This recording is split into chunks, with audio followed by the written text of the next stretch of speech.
सुप्रभातम बच्चों, मैं महेश गौतम, शिव ज्योति educational group Kota से। बच्चों, आज हम कक्षा 7वीं का चतुर्थ पाठ हास्य बाल कवि सम्मेलनम पेज नंबर 18 से पढ़ेंगे। बच्चों, एक पेंसिल लीजिए जिसकी मदद से कठिन शब्दों का अर्थ लिखेंगे व अंडरलाइन करेंगे। आइए बच्चों पढ़ते हैं। ये अपनी पाठ्य पुस्तिका है, कक्षा 7 चतुर्थ पाठ चौथा पाठ हास्य बाल कवि सम्मेलनम पेज नंबर 18 से। बच्चों, कवि सम्मेलनम, कवि का सम्मेलन सुना होगा आपने, दशहरा मेला में कवि सम्मेलन सुना होगा। हास्य रस को प्रभावित कर रहा है, हास्य रस, हंसेंगे सब। बाल कवि, कवि कैसे हैं? बाल कवि है, छोटे कवि हैं, छोटे बच्चे हैं और वे कवि हैं और कवि सम्मेलन की रचना कर रहे हैं। कवि सम्मेलन में आपने देखा हुआ क्या होता है, एक मंच होता है जिस पर बहुत सारे कवि विराजमान होते हैं, बैठे होते हैं, और एक संचालन करने वाले कवि होते हैं, और नीचे मंच के नीचे श्रोतागण होते हैं जो सुन रहे होते हैं। कवि को सुनने के लिए आते हैं, कहानियों को सुनने के लिए आते हैं। जैसा कि आप शिव ज्योति स्कूल में कोई प्रोग्राम होता है, वहाँ पर नीचे बैठने के लिए कितनी उत्सुक होते हो सुनने के लिए कि कोई आए और जल्दी से सुनाए। वैसा ही आज इस बाल कवि सम्मेलन के माध्यम से पढ़ेंगे। देखते हैं। देखो बच्चों, इस चित्र को देखो। यहाँ पर ये मंच है, मंच पर 4 बाल कवि बैठे हुए हैं, अलग विभिन्न प्रकार की वेशभूषाएं धारण करके। कोई किस कलर की है, कोई किस कलर की है, तो अलग अलग कलर की धारण की हुई 4 बाल कवि बैठे हुए हैं और ये संचालन महोदय संचालन कर रहे हैं। और नीचे श्रोतागण बैठे हुए हैं, सुनने के लिए उत्सुक हैं। जिस प्रकार से आप उत्सुक होते हो उसी प्रकार से ये उत्सुक हैं।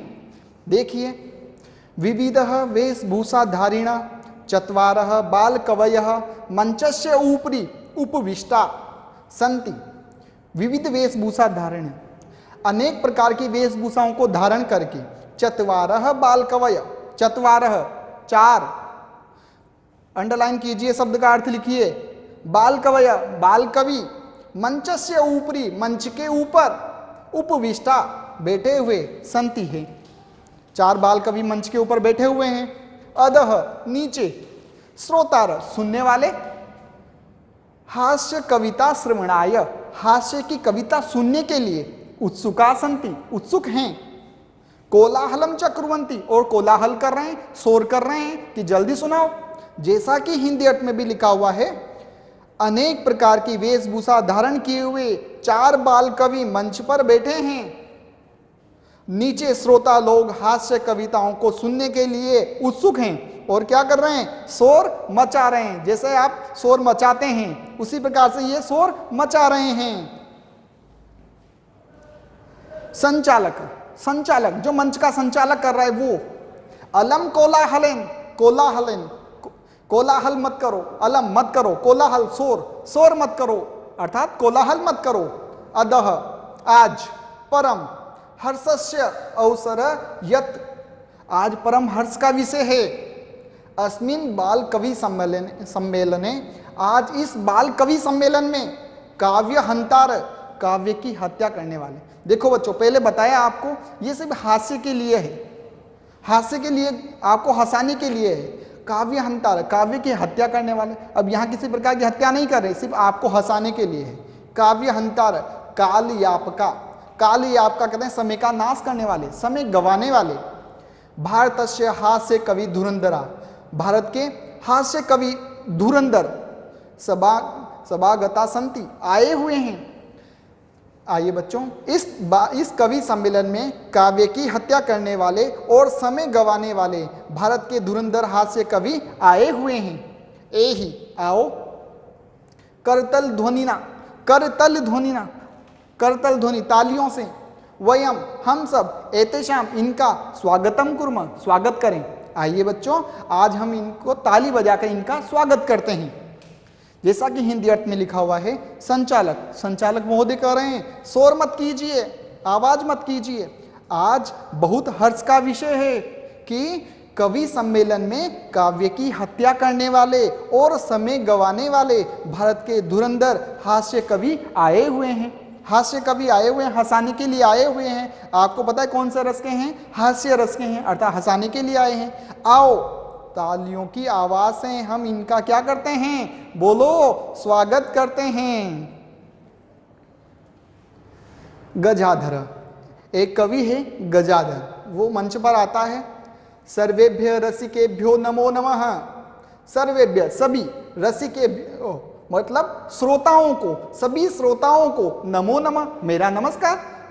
गजाधर जो कवि है वो आता है मंच पर, अपनी कविता प्रारंभ करता है, उससे पहले कहता है सभी श्रोताओं को बार बार नमस्कार।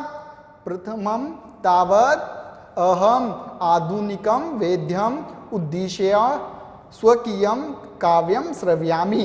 प्रथम, पहले, तावत, तब तक, अहम, मैं, आधुनिक वेद्यम, आधुनिक डॉक्टर के, उद्देश्यम, इसको उद्देश्य करते हुए, स्वकीयम, मेरी द्वारा, काव्य श्राव्यामि, काव्य सुनाता हूं। पहले आधुनिक वेद्य के बारे में मेरे द्वारा लिखा हुआ काव्य को मैं क्या करता हूं, सुनाता हूं। वेद्यराज नमस्तुभ्य यमराज सहोदर। वेद्यराज नमस्तुभ्य अर्थात डॉक्टरों के राजा, यमराज सहोदर, यमराज के भाई, तुम्हें नमस्कार।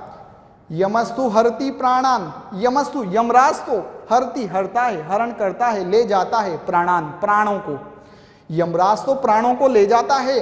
वेद्य प्राणान धनानि च, लेकिन वेद्य डॉक्टर तो प्राणान, प्राणों को, च और धनानि, धन को, दोनों को ले जाता है। बच्चों यहाँ डॉक्टर, सभी डॉक्टर एक जैसे नहीं होते हैं, लेकिन यहाँ सिर्फ आपको हंसाने के लिए, डॉक्टर तो आपको पता है भगवान का रूप होता है, तो ऐसा नहीं करते हैं, लेकिन ये आपको हंसाने के लिए है।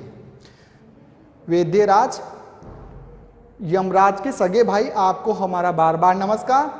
यमराज तो हमारे प्राणों को हरता है और डॉक्टर तो प्राण और धन दोनों को हरते हैं। सर्वे उच्च हसंती, और सभी श्रोतागण जोर से हंसते हैं, जैसा कि हिंदी अर्थ में लिखा हुआ है। गजाधर सभी अर्सियों को बताया था, अर्थ लिख लो। अर्सियों का मतलब क्या है, श्रोताओं को, सभी श्रोताओं को बार बार नमस्कार।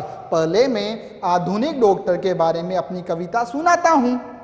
हे डॉक्टरों के राजा, यमराज के सगे भाई, तुम्हें नमस्कार हो। यमराज तो सिर्फ प्राणों का अपहरण करता है, परंतु वेद्य तो प्राण और धन दोनों का हरण करते हैं। ऐसा कहकर सब जोर से हंसते हैं। आगे कालांतक, उसके बाद कालांतक कवि आता है स्टेज पर। अरे वेद्य अस्तु सर्वत्र परंतु, वेद्य अस्तु सर्वत्र परंतु, सर्वत्र अंडरलाइन कीजिए, सभी जगह, वेद्य अस्तु, वेद्य है, डॉक्टर तो सभी जगह होते हैं, परंतु डॉक्टर तो सभी जगह होते हैं, परंतु न ते मादृशा कुशला जनसंख्या निवारण, परंतु मेरे जैसा जनसंख्या निवारण में कुशल नहीं है। ममापि काव्यम इदम शृण्वन्तु भवन्त, आप मेरा भी काव्य सुनिए। ममापि, मेरा भी, काव्यम, काव्य को, इदम, इस समय, शृण्वन्तु भवन्त, आप सब सुनिए। चिताम प्रज्वलिताम दृष्टवा, जलती हुई चिता को देख करके, चिताम, चिता को, जब कोई व्यक्ति मर जाता है उसे जलाते हैं, उसे चिता कहते हैं। चिता प्रज्वलिता, जलती हुई चिता को, दृष्टवा, देख करके, वेद्यो विस्मय आगत, विस्मय करता है, सोचता है, कौन, वेद्य, डॉक्टर जलती हुई चिता को देख करके सोचता है। न अहम गतो न मैं भ्राता, नहीं तो मैं गया, नहीं मेरा भाई। भाई का तात्पर्य क्या है, यमराज से हैं। कस्यदम हस्त लाघवम, यह है किसके हाथ की सफाई, ना तो मैं गया ना मेरा भाई, यह किसके हाथ की सफाई है जो ये मर गया। ऐसे कह करके सर्वे पुनः हसंती, फिर से सब जोर से हंसते हैं, जैसा कि हिंदी अर्थ में लिखा हुआ है। कालांतक, अरे डॉक्टर तो सब जगह होते हैं, परंतु जनसंख्या निवारण में मेरे समान कुशल नहीं होते। आप मेरी कविता भी सुनिए। जलती चिता को देख करके वेद्य हैरानी में पड़ गया। न मैं गया न मेरा भाई, यह है किसके हाथ की सफाई, और सब फिर हंसते हैं। आगे तुंदिल, तुंदिल कहते हैं मोटे व्यक्ति को। तुंदस्य ऊपरी हस्तम आवर्तयत, तोंद के ऊपर हाथ फैलाते हुए। तुंदिलो हम, मैं मोटा हूं, मैं तुंदिल हूं, मैं तोंदू हूं। भो ममापि इदम काव्यम श्रूयताम, हे मेरा भी काव्य सुनिए, श्रूयताम सुनिए, अंडरलाइन कीजिए और लिखिए, श्रूयताम सुनिए, मेरा भी काव्य सुनिए, जीवने धार्यताम च, और जीवन में धारण कीजिए, जीवन में अपनाइए, परान्नम प्राप्य दुर्बुद्धे, हे दुर्बुद्धे परान्नम प्राप्य, दूसरों का अन्न बड़ी मुश्किल से, बड़ी कठिनाई से प्राप्त होता है, मां शरीरे दयाकुरम, शरीर पर दया मत करो, परान्नम दुर्लभम लोके, दुर्लभम मुश्किल है, लोके संसार में, परान्नम दूसरे का अन्न, दूसरे का अन्न तो इस संसार में मुश्किल है, शरीराणी पुनः पुनः, शरीर तो बार बार मिल जाता है। ऐसा कहते हुए हंसता है और सर्वे पुनः अट्ठासम कुर्वन्ति, और सभी श्रोतागण जोर से हंसते हैं। जैसा कि हिंदी अर्थ में लिखा हुआ है, तोंद के ऊपर हाथ फेराते हुए कौन? तुंदिल, तुंदिल जो कवि है वो तोंद के ऊपर हाथ फेरते हुए कहता है, अरे मैं तोंदू हूं, मेरा भी यह काव्य सुनिए और जीवन में अपनाइए, हे दुर्बुद्धि पराये भोजन पाकर शरीर पर दया मत कर, शरीर पर बिल्कुल दया मत कर, संसार में पराया भोजन कठिनाई से मिलने वाली वस्तु है, बड़ी मुश्किल से मिलता है, शरीर तो बार बार मिलते रहते हैं। और फिर सभी जोर से हंसते हैं। बच्चों जैसे पहले बताया कि ये सिर्फ हंसाने के लिए है। चावार्क, एक चावार्क कवि आता है, आम आम हाँ हाँ शरीरस्य पोषणम सर्वथा, सर्वथा मतलब हमेशा, अंडरलाइन कीजिए, अर्थ लिखिए, हमेशा, पोषणम पोषण, उचितम में उचित ही है, शरीर का पोषण हमेशा उचित ही है, यदि धनम नास्ति, यदि धन नहीं है, तदा तब, ऋणम कृत्वापि, ऋण करके भी, उधार लेकर के भी, पौष्टिक पदार्थ एवं भोक्तव्यम, पौष्टिक पदार्थ ही खाना चाहिए, तथा कथितम, और कहा गया है। चावार कवि क्या कहते हैं, यावत जीवेत, जब तक जियो, अंडरलाइन कीजिए, लिखिए इसका अर्थ, यावत जीवेत, जब तक जियो, सुखम जीवेत, सुख से जियो, जब तक जियो सुख से जियो, ऋणम कृत्वा, उधार लेकर के, घृतम पीबेत, घी पियो। देखो बच्चों यहाँ घी पीने का अर्थ पौष्टिक चीज से दिया हुआ है ना, पौष्टिक चीज है, तो जब तक जीवो सुख से जीवो, और उधार लेकर भी क्या करो, घृत पिबेत, घी पियो, जैसा कि हिंदी अर्थ में लिखा हुआ है। चावार्क, हाँ हाँ शरीर का पोषण सदा सब तरह उचित ही है, यदि धन नहीं है तब ऋण लेकर के भी पुष्टि देने वाला पदार्थ ही भोगने योग्य है। इसलिए कवि चावार्क कहता है कि जब तक जियो सुख से जियो, उधार लो लेकिन क्या पियो, घी पियो, अर्थात पौष्टिक वस्तु है, इसलिए यहाँ पर घी पीने की बात की गई है। आगे श्रोतार, श्रोतागण क्या कहते हैं, तरही ऋणस्य प्रत्यर्पणम कथम, तरही तो, ऋणस्य ऋण का, उधार दिए हुए पैसे का, जो उधार पैसे लो ना उसका, प्रत्यर्पणम कैसे, कथम कैसे चुकाया जाए, प्रत्यर्पणम चुकाया जाए, अंडरलाइन कीजिए, लिखिए इसका अर्थ, चुकाना, कैसे चुकाया जाए, तो उधार लिए हुए धन को कैसे लौटाया जाए, कैसे चुकाया जाए। चावार्क, श्रूयताम मम अवशिष्टम काव्यम, श्रूयताम सुनिए, मम मेरा, अवशिष्ट बचा हुआ, काव्यम काव्य को सुनिए, बचे हुए काव्य को सुनिए, घृतम पीत्वा श्रम कृत्वा, घी पी करके, श्रम करके, मेहनत करके, ऋणम प्रत्यार्पयेत, फिर से वापस धन को चुका दिया जाए, जनों को, व्यक्तियों को चुकाना चाहिए, अर्थात उधार लेकर के क्या करना चाहिए, घी पीना चाहिए। और जब वह पैसे कैसे चुकाओगे, तो जब घी पिया है, शरीर पौष्टिक हो गया है, तो फिर क्या करो, परिश्रम करो, और फिर से वापस परिश्रम के द्वारा जो पैसे कमाओ उससे वापस उसे पैसे चुका दो।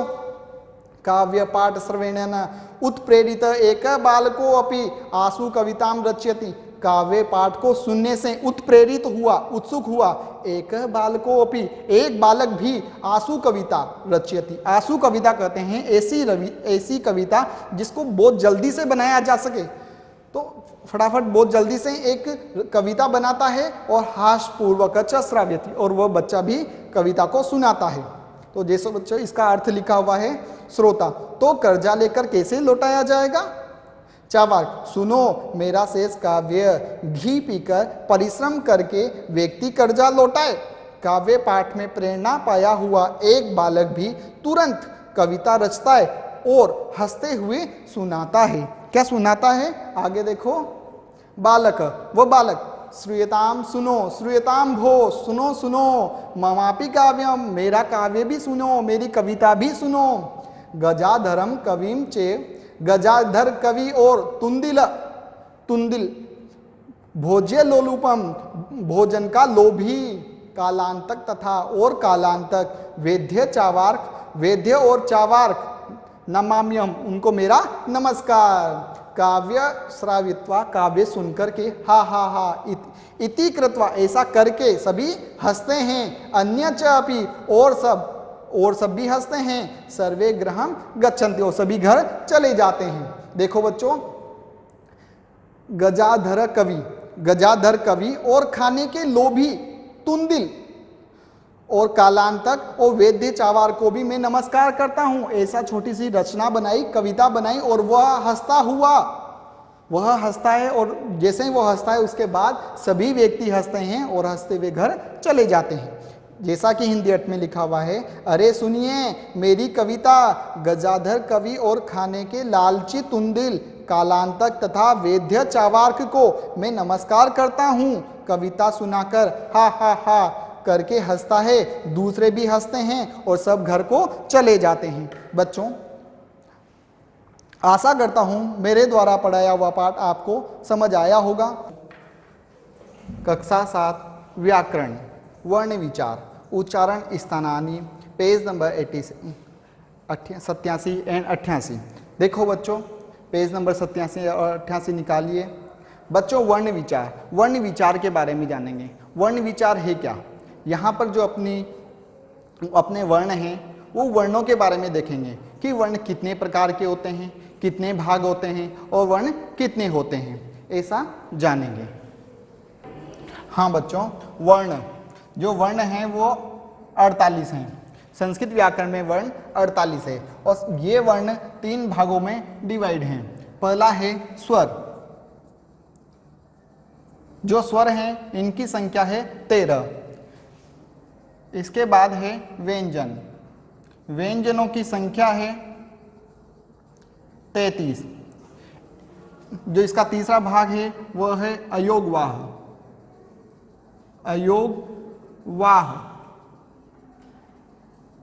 जो ये अयोगवाह है, ये इसमें 2 वर्ण आते हैं। आप स्वर के देखेंगे, स्वर के यहाँ पर 2 भाग है।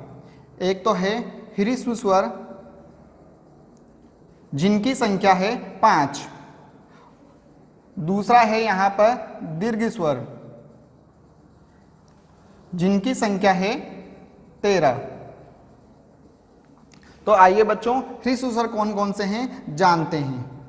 अ, ई, उ, री और लृ। जब दीर्घ स्वर में देखेंगे बच्चों, दीर्घ स्वर हैं आ, ई, उ, री, बड़ा री ऐसा होता है,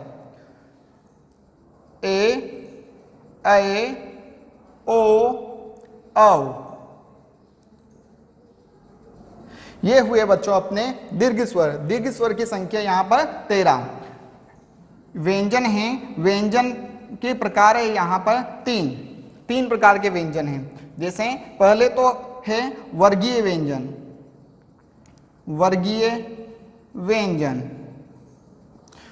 व्यंजन में 25 वर्ण आते हैं जो वर्ग में शामिल होते हैं और यहां पर होते हैं अवर्गीय व्यंजन।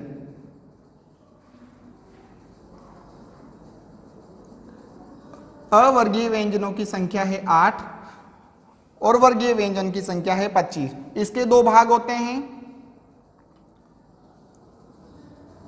अंतस्थ और ऊष्माण।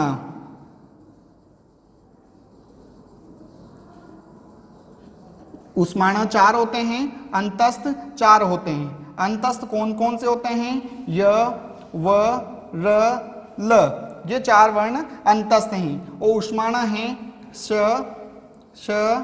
श और ह। इसके बाद वर्गीय व्यंजनों को देखेंगे। वर्गीय व्यंजनों में आपने क, च, ट, त, प कैसे याद करते हैं? क, च, ट, त और ये प। इनके 5 वर्ण होते हैं। जैसे क, ख, ग, घ, ङ, च, छ, ज झ न्य। आगे ट ठ ड ढ ण, त थ द ध न। ये सब हलंत आएंगे। प फ ब भ म। ये 25 वर्ण। आपने देखा स्वर यहां पर 13 हैं, ह्रीसु स्वर 5 है, अ ई उ री लृ। दीर्घ स्वर हैं 13, आ दीर्घ स्वर है 8, 8 और 5 13, आ ई उ री ए ओ औ। ये 8 और ये 5 13 हुए। व्यंजन है 33, वर्गीय व्यंजन 25, अवर्गीय व्यंजन 8। अवर्गीय व्यंजन दो प्रकार के, अंतस्थ व्यंजन और ऊष्माणः व्यंजन। अंतस्थ व्यंजन 4 होते हैं, य व र ल। ऊष्माणः 4 होते हैं, श श स ह। और वर्गीय व्यंजन 25 होते हैं जो वर्ग में आते हैं, क ख ग घ ङ, च छ ज झ ञ, ट ठ ड ढ ण, त थ द ध न, प फ ब भ म। ये सब जो व्यंजन होते हैं इनके नीचे हलंती लगता है। अब अयोगवाह, अयोगवाह दो प्रकार के हैं, अनुस्वार, अनुस्वार और विसर्ग। अनुस्वार और विसर्ग। विसर्ग जानते हैं आप, जो दो बिंदु से लगती है। अनुस्वार जो चंद्र बिंदु लगता है या फिर जो डॉट लगता है ऊपर, वो अनुस्वार। तो ये दो व्यंजन 33 और स्वर 13। ऐसे वर्णों की संख्या कितनी हुई? 48। एक बार फिर से प्रैक्टिस करते हैं, रिवाइज करते हैं। वर्णाः संस्कृते इदानीं 48 वर्णानां प्रयोगः भवति। अष्टचत्वारिंशत् संस्कृत में क्या बोलते हैं? अष्टचत्वारिंशत्। संस्कृते इदानीं अष्टचत्वारिंशत् वर्णानां प्रयोगः भवति। संस्कृत में इस समय 48 वर्णों का प्रयोग होता है। ते मुख्यतया, वे मुख्य रूप से भाग त्रयेण विभक्ता सन्ति, 3 भागों में विभक्त है। जैसा कि अभी पढ़ा, स्वर, व्यंजन और अयोगवाह। स्वर, व्यंजन और अयोगवाह। जैसा कि हिंदी में लिखा हुआ है, संस्कृत में 48 वर्णों का प्रयोग होता है। ये वर्ण मुख्य रूप से 3 भागों में बटे हुए हैं, स्वर, व्यंजन और अयोगवाह। बच्चों, स्वर किसे कहते हैं? वे वर्ण जिनका उच्चारण स्वतंत्र रूप से किया जा सकता है, अर्थात इन वर्णों को बोलने के लिए, अर्थात स्वरों को बोलने के लिए किसी अन्य वर्ण की आवश्यकता नहीं होती, ये स्वतंत्र होते हैं। व्यंजन, व्यंजन वे वर्ण होते हैं जिन्हें उच्चारण करने के लिए स्वरों की सहायता लेनी पड़ती है, स्वरों के बिना नहीं बोले जा सकते। अयोगवाह, अयोगवाह में आपने देखा 2 वर्ण होते हैं, एक तो जो अनुस्वार होता है और एक विसर्ग।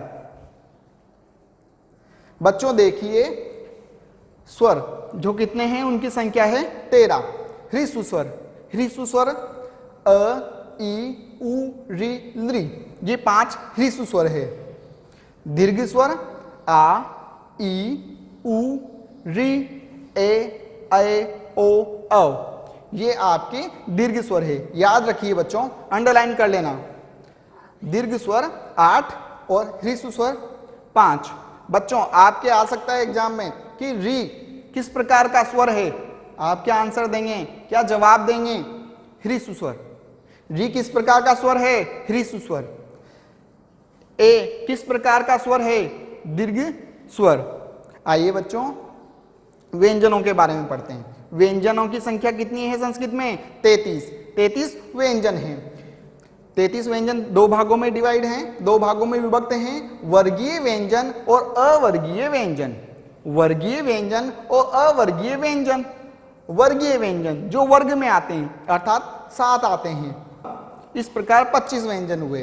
अवर्गीय व्यंजन, अवर्गीय व्यंजन की संख्या है 8।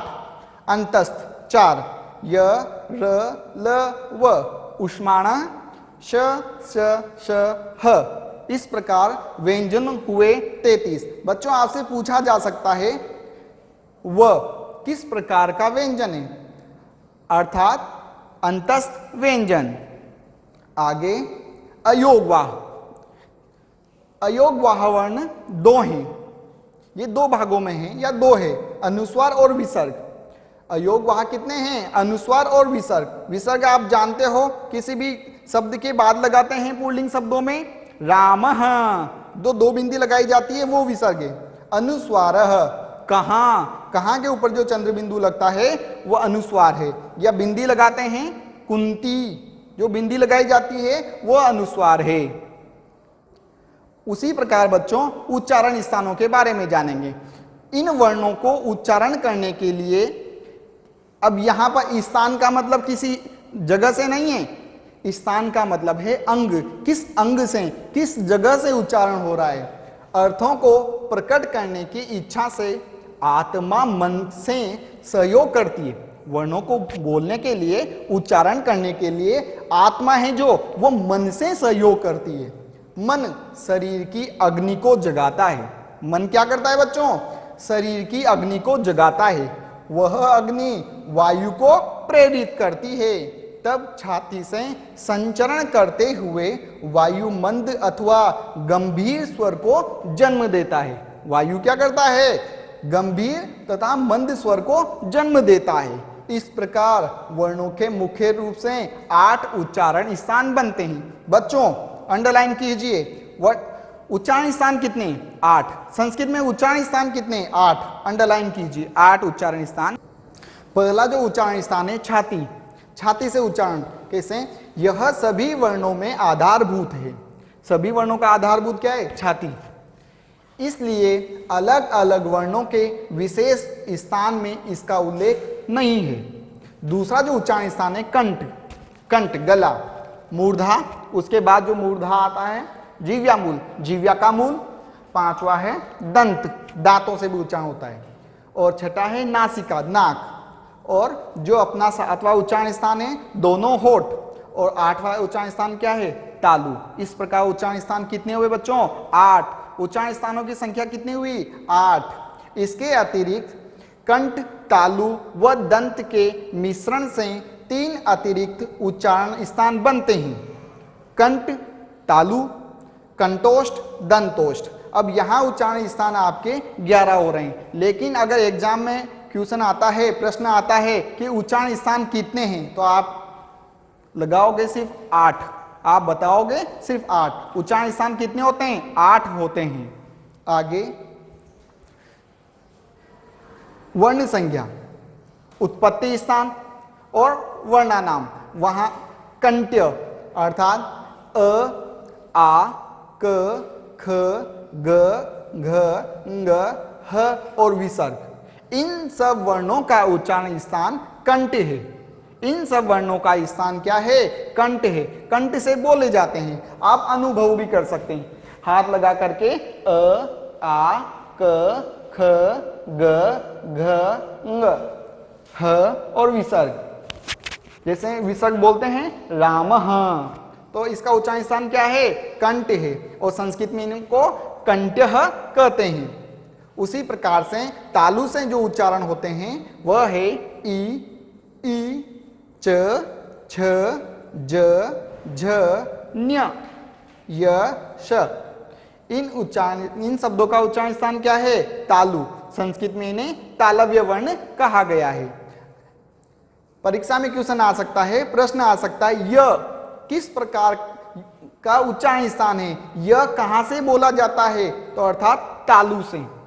तालु से कौन सा वर्ण बोला जाता है? इतने सारे वर्ण बोले जाते हैं, लेकिन यह पूछा जाए तो तालु से। उसी प्रकार मूर्धा, मूर्धा से कौन कौन से वर्ण बोले जाते हैं? री, रि, ट, ठ, ड, ढ, ण, र, श। इन शब्दों का उच्चारण, इन वर्णों का उच्चारण स्थान क्या है? मूर्धा। संस्कृत में क्या कहते हैं? मूर्धन्य वर्ण। मूर्धन्य वर्ण कौन कौन से हैं? ये जो आपने अभी पढ़े। इसके बाद है उत्पत्ति स्थान दंता। दांत से कौन कौन से वर्णों का उच्चारण होता है?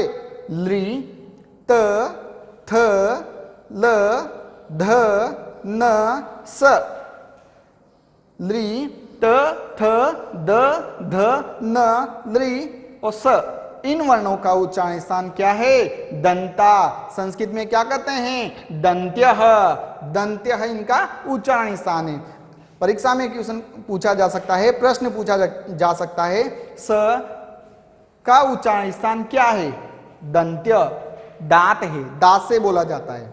उसी प्रकार होष्टो, दोनों होठ, होठों से उ, उ, प, फ, ब, भ, म, इन वर्णों को होठों से बोला जाता है। संस्कृत में इन्हें ओष्ठ्य कहते हैं। आगे नासिका और कंठ आदि में ये वर्ण ऐसे हैं जो नासिका से भी बोले जाते हैं और कंठ आदि से भी बोले जाते हैं, जैसे न्य, न, ण, न, म। जो ये पांच, प्रत्येक वर्ग का पांचवा जो अक्षर है न्यमंगणनम, ये नासिका और कंठ आदि से बोले जाते हैं। अगर ये वर्ण परीक्षा में पूछा जाए म का उच्चारण स्थान क्या है, तो नासिक्य, या ण का उच्चारण स्थान क्या है? नासिक्य।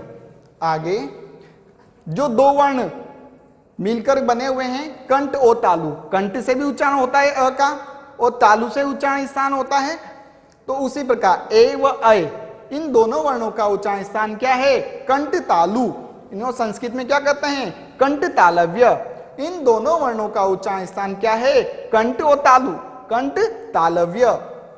आगे है ओ औ, ओ औ, इन दोनों वर्णों का उच्चारण स्थान है कंठोष्टम।